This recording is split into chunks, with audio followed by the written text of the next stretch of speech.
നടി അന്ന രാജൻ ആദ്യമായി ആറ്റുകാൽ പൊങ്കാല അർപ്പിച്ചു. ലക്ഷക്കണക്കിന് സ്ത്രീകൾ പങ്കെടുക്കുന്ന ഉത്സവത്തിന്റെ ഭാഗമായതിനാൽ സന്തോഷമുണ്ടെന്നും അവർ പറഞ്ഞു.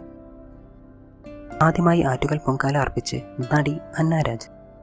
കഴിഞ്ഞ വർഷം തിരുവനന്തപുരത്ത് ഉണ്ടായിരുന്നിട്ടും തനിക്ക് പൊങ്കാല അർപ്പിക്കാൻ പറ്റിയില്ലെന്നും ലക്ഷക്കണക്കിന് ആളുകൾ പൊങ്കാല അർപ്പിക്കുന്നത് മൊബൈലിലൂടെയും ടിവിയിലൂടെയും കണ്ടിട്ടുണ്ടെന്നും പൊങ്കാലയുടെ ഭാഗമാകാൻ കഴിഞ്ഞതിൽ സന്തോഷമെന്നും അന്ന രാജൻ പറഞ്ഞു.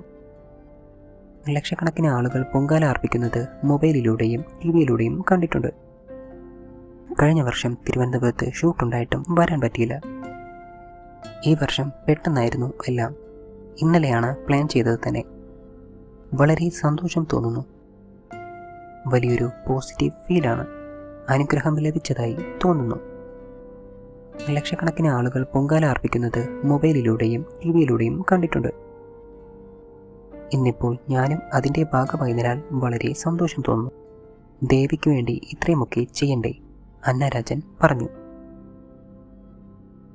സംസ്ഥാനത്തിന്റെ വിവിധ ഭാഗങ്ങളിൽ നിന്നും ലക്ഷക്കണക്കിന് സ്ത്രീ ജനങ്ങളാണ് പൊങ്കാലയിടാനായി തലസ്ഥാനത്തേക്ക് എത്തിച്ചേർന്നത്. പതിവ് പോലെ ചിപ്പി അടക്കമുള്ള നിരവധി താരങ്ങളാണ് പൊങ്കാലയിടാൻ എത്തിയത്.